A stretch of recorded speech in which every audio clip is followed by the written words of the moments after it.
What a lively boy you have there. I'm so glad you were born. Holding my son gently, I was immersed in joy. Everyone in the room cheered when they saw my son crying loudly. Then, my husband came in late. Look, the child we've always wanted. However, my husband didn't say anything upon seeing our newborn son. In fact, he didn't even change his expression. I could feel a tense atmosphere in the hospital room. Hey, say something. I couldn't bear it any longer and spoke up, but he didn't even look at me. Then, suddenly, Doctor, please do a DNA test. What? Everyone in the room, except my husband, showed their surprise. What are you talking about? Is that child really mine? Of course, he is. But my husband didn't believe it. We had so much trouble having a child. Something's definitely wrong. It must be another man's child. Calm down.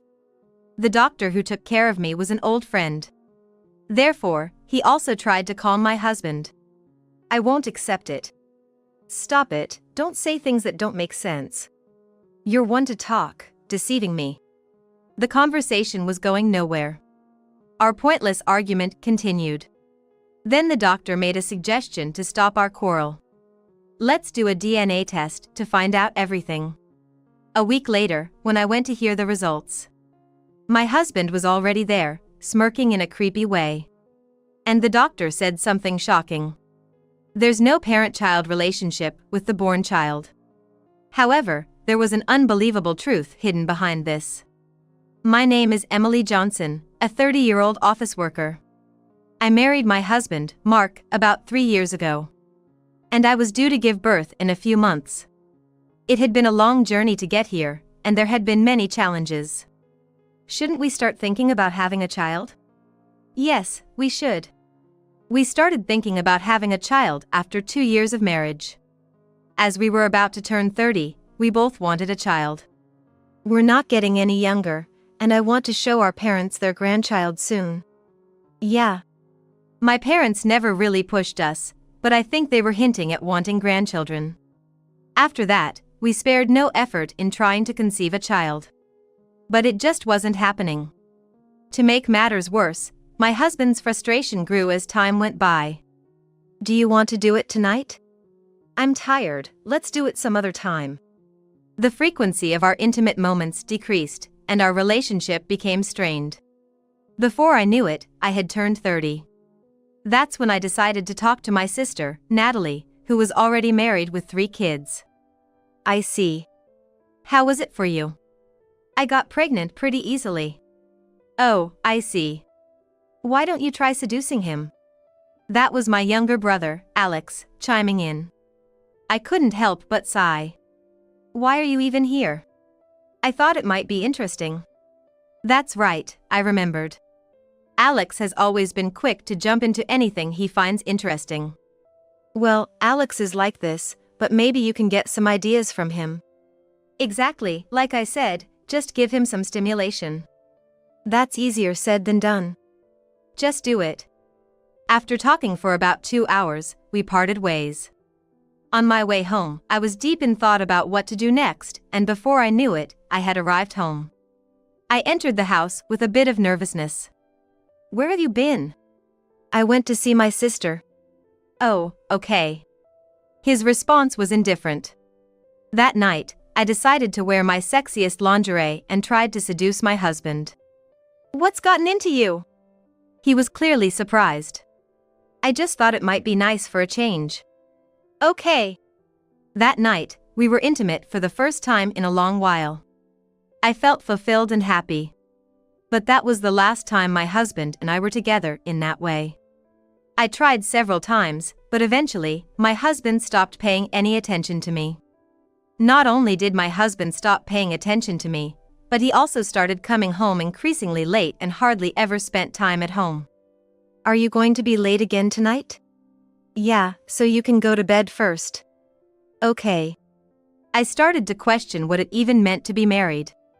My mood sank, and I lost my appetite.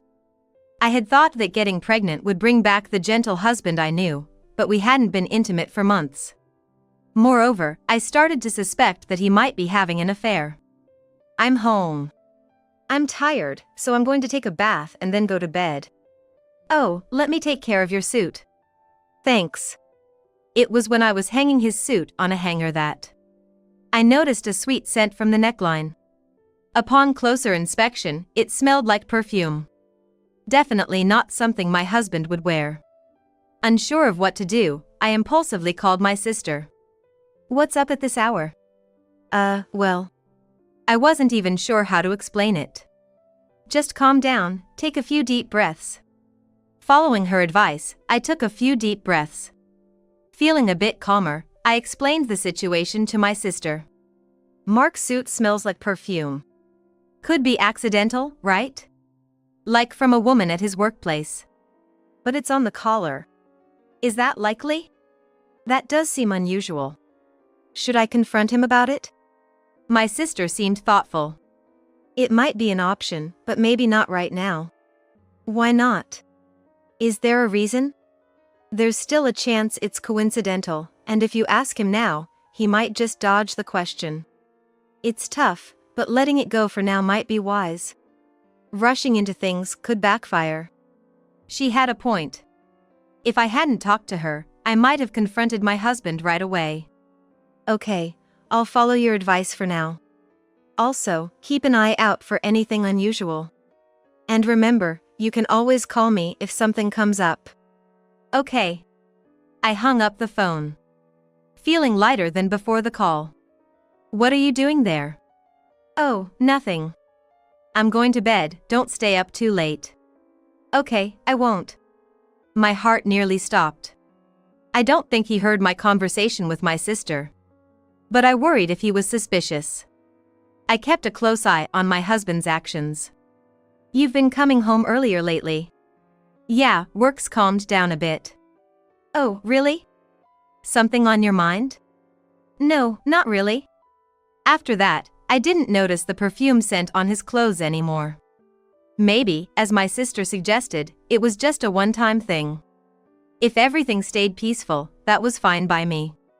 Then, 3 months after our intimate moments ceased, I noticed some changes in myself. I felt sluggish, and eating often made me nauseous. And then, my sister called. How have you been feeling? Mark's been normal, but... Oh! What? What is it?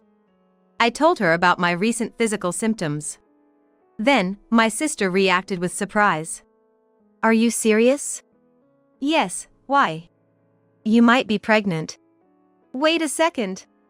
While still on the phone, I rummaged through my drawers and found a pregnancy test I didn't remember buying. I rushed to the bathroom to test. Waiting for the result was nerve-wracking. I'm pregnant. I'm pregnant, sis. Really? Didn't you notice? Yes, I missed my period, but I thought it was nothing unusual. But that's great news. Yeah. I'll tell our parents. You should tell Mark. I felt over the moon. Finally, a baby. I eagerly awaited Mark's return home. When I heard the door, I rushed to greet him. Why the rush? I'm pregnant. Pregnant? Yes, I just took the test, and it's positive. I expected him to share my joy. But his reaction was not what I had imagined. So, I have a friend who works in obstetrics and gynecology. Really? Yeah. I'll talk to him. He's very skilled. Thank you. Despite my lingering doubts, I later went to the obstetrics and gynecology clinic that my husband recommended. The doctor in charge was Dr. Smith, my husband's friend. First of all, congratulations on your pregnancy. Thank you. But I'm unsure about my husband's feelings. Don't worry about that. He was just a bit confused. When I talked to him, he was actually happy. Really? Yeah. His words reassured me. I couldn't have handled it if he had said he didn't want the child now. The appointment was brief, and I returned home feeling uplifted. I'm home. Welcome back. How was it? Everything seems fine for now. That's great. It seemed Dr. Smith was right. My husband was just initially confused. I believed we could work through this together. At first, he was supportive with household chores and shopping as my pregnancy progressed.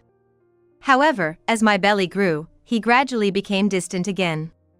Have you heard anything from my husband? No, I haven't heard anything. I had a feeling Dr. Smith was avoiding my gaze. I see. I kept asking about my husband at every appointment. It almost felt pointless. What should I do? I hoped that once the baby was born, things would change for the better. Then one night, my husband suddenly accused me of infidelity. Have you been meeting someone lately? What? Who would I meet in this condition? Isn't that more your thing? Do you have any proof? I heard you're meeting men outside. That's not true. It was my brother, if you must know. Is that the truth? Do you want me to call him? Never mind. I get it. The atmosphere remained tense as the due date approached. The next day, labor started, and I headed to the hospital. My husband was at work, so I called my parents to accompany me. The birth canal is already opening a bit. Is that so? Let's head to the delivery room. Please take care of me. I was told I would be admitted to the hospital immediately after giving birth. My parents contacted my husband, but what about Mark? He's busy with work and can't make it to the birth. I see. Sorry for bothering you to contact him. Now that it's come to this, focus on your delivery. Yeah. I wondered if our recent argument had affected his decision not to come. Part of me couldn't help but think he might have been there otherwise. 4 hours after entering the delivery room, which is quick for a first birth, I safely gave birth. What a lively boy! I'm so glad you were born. I held my son and soaked in the joy. Everyone in the room cheered at my son's loud cries. I moved to my hospital room and fell asleep from the exhaustion of giving birth, with my parents by my side the whole time. Later, my husband arrived with Dr. Smith. Look, the child we've always wanted. However, he didn't say a word to our newborn son. Nor did his expression change. I felt a tense atmosphere in the room. Hey, say something. Unable to bear it, I spoke up, but he wouldn't even look at me. Then, shockingly, Doctor, please do a DNA test. What? Everyone except my husband was surprised. What are you talking about? Is that child really mine? Of course, he is. But my husband didn't believe it. We had so much trouble having a child. It must be someone else's. Calm down. Dr. Smith, who knew us, tried to calm my husband. I won't accept it. Stop it, don't talk nonsense. You're one to talk, deceiving me. The argument seemed pointless. The pointless argument between my husband and me continued even after that. Dr. Smith then suggested something to stop our argument. Let's do a DNA test. That will clarify everything. I apologize, but please do it. I caught a glimpse of my husband's face. It seemed like he was smirking faintly. Looking again, he was expressionless. I thought it might have been my imagination. Then, without a word to me, my husband left the hospital room. Tears naturally began to flow from my eyes. Then, my sister and brother entered the room. The baby is born, right? Sorry we're late, huh? Sis, read the room. My sister was smiling, but my brother's comment made her realize the situation. The room was again enveloped in an uneasy atmosphere. What happened? And where's your husband? He was here until a moment ago, but he left. He left. Yes. I explained everything to my sister and brother. As I spoke, tears streamed down my face again, remembering my husband's words. How dare he say that to my sweet sister? A DNA test? Ridiculous. It seemed like my sister was angry on my behalf. Meanwhile, my brother appeared deep in thought. Alex? What are you thinking so hard about? Well, I was wondering why he'd want a DNA test. Maybe he thinks Emily cheated? That could be it. He heard about me and Alex being together and misunderstood. What? That's ridiculous. My brother continued to mumble and shake his head. So, we just have to wait for the test results? Yes. It's definitely Mark's child. Then, my sister hugged me gently. Everything will be okay. We know how hard you've worked. Thank you. I made up my mind. If my husband insisted that much, I'd face it head on. The DNA test was conducted as he requested, and the results were due in a week. On the day of the result, I was guided to the consultation room, where my husband was already waiting, smirking unpleasantly. Now we'll see if what I've been saying is true. I didn't respond to his taunt. Then, Dr. Smith took out the report. Let's get straight to the conclusion. Yes. The DNA test results show that there is no parent-child relationship between Mark and the newborn child. What? That can't be right. The child is supposed to be mine and Mark's. Then, laughing, Mark said, "See, I told you. It's not my child. I knew it from the start." The shocking result left me speechless. You're truly the worst, trying to pass off someone else's child as mine. That's not true. I wouldn't do that. But the results are right here. Mark pointed at me and said, "This means we have to get a divorce. This is your fault. I'll make sure to demand a hefty alimony." Then he left the consultation room, laughing. I was stunned, unable to think. My worried sister and brother, who had been waiting outside, came in. Just to be cautious, I had asked my sister and brother to wait outside for me. He just left laughing. I'll leave you two now. Thank you. So, what happened? The test says there's no parent-child relationship with Mark. Let's go back to your room for now. Yes. We returned to my room, and I was still in disbelief. I just can't believe this. I have something I want to check. Check? Yes. There's something I want you to do, Emily. My brother asked me to prepare something, though I didn't know what it was for. I think it will be okay. I'm sorry to ask this of you, but please, I need your help.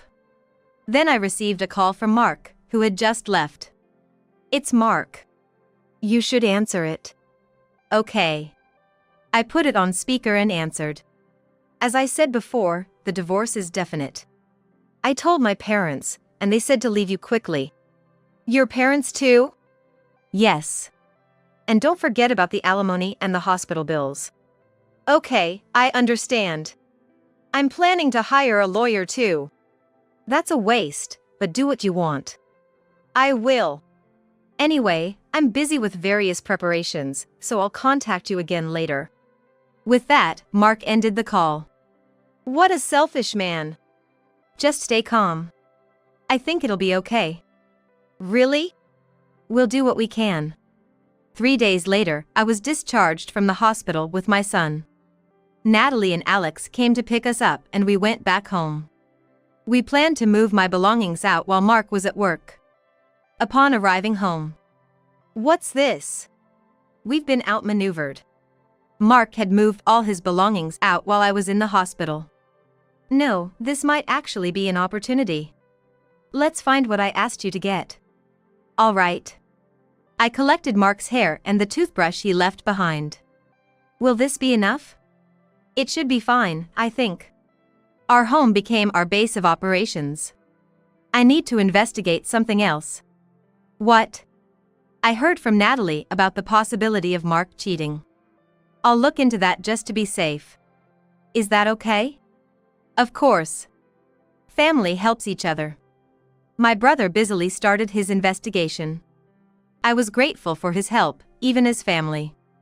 About a week later, Mark called again. What? Hey. We need to talk about the divorce. Make sure you come. A meeting? Yes. Let's settle this once and for all. Though I'm sure I'll win. We'll see about that. Just don't run away. Of course. Don't you run away either. After the call, we immediately started our final strategy meeting. The information my brother uncovered was shocking, and I believed it could bring Mark down. Finally, the day of the direct confrontation arrived. We each prepared lawyers for the negotiation. Natalie and Alex came with me to the meeting. I demanded divorce and alimony from this despicable woman. She tried to make me raise someone else's child. You seem very confident. And you seem too relaxed. You won't be so smug for long. I'm the victim here. Mark seemed utterly convinced of his victory. You talk big, but you might be the one paying alimony. What? Have you lost your mind? Alex, it's your turn. I've got this. Alex then stepped outside and returned with someone. Sorry to keep you waiting, sis. I've brought a key witness. Mark's eyes widened in shock. Why are you here? His surprise was understandable. Alex had brought Dr. Smith, who we had trusted. I'm sorry, Mark, but everything has been exposed. You used your friend Dr. Smith to falsify the DNA test results, didn't you? Bringing Smith here doesn't prove anything. Mark was still resistant. Then look at this, I said, showing him a paper. What's this? Why don't you read it? This is... It's the result of a new DNA test. It clearly states that you and the baby are related. 100%. Alex confronted Mark. I had suspicions, so I got another test done, and it confirmed our relationship. Then, I confronted Dr. Smith, and he confessed that you paid him. And you were planning to use the alimony you got from me to pay him off? You're truly despicable. Darn it! Mark hit the table in frustration. There's more. Alex, please. Sure thing. Alex spread several photos on the table, showing Mark with a young woman. You accused me of cheating, yet here you are, the actual cheater. How did you get these? Well, I looked at Alex. I used to work as a trainee detective during my student days. I applied that knowledge here. And about the woman in these photos, she's a junior employee of yours. We've already reported it to your company. You did what? You're messing around. No, the one messing around is you. Dragging everyone into your mess. With all the evidence laid out, Mark had no escape. Now, let me state my demands clearly. Listen carefully. I handed over to my lawyer. I will now state Emily's demands. The lawyer presented the demands for divorce, alimony for the affair, child support, and addressed the issue of falsifying the DNA test. We also planned to claim alimony from the woman involved in the affair. Mark, once so confident, was now drained of all resistance. The divorce papers were handed over to my lawyer for processing. Do you have anything else you want to say? I'm willing to listen now. I thought I would get away with it. Life isn't that easy. Such a foolish man. What should I do now? That's not my problem. You should live with this regret. We left Mark, a shadow of his former self, and celebrated with my sister and brother. We can finally relax. I guess I did a good job. Of course, I'm grateful to Alex. I successfully divorced Mark. As per our agreement, I received alimony and child support in a lump sum. Mark didn't have the money, so his parents paid on his behalf. I'm sorry about everything, Emily. It's not your fault. You were deceived by Mark too. Did you receive the money all right? But didn't Mark pay that? We covered it for him. That's not right. In that case. Despite my decision to not get involved anymore, I found myself calling in anger due to the overwhelming frustration. Hello? Is that Emily? What do you want? You had your parents cover the alimony? How low can you go? It's none of your business anymore. Yes, that's right. But I just had to say something. I couldn't rest without doing so. Afterward, I learned that Mark was disowned by his parents. Moreover, I've been disowned. Oh, that? I advised them to do so. What? Well, good luck with everything. Bye. And with that, I ended the call. I felt incredibly relieved. My actions also led to Mark and his affair partner losing their jobs. Eventually, he was abandoned by his affair partner and left alone. I checked on him. He's just scraping by with part-time jobs now. Is that so? Well, he got what he deserved. Truly a foolish man. I named my son Kevin, hoping he would grow up to be nothing like his father. Now, I look forward to a happy life with my beloved son, Kevin.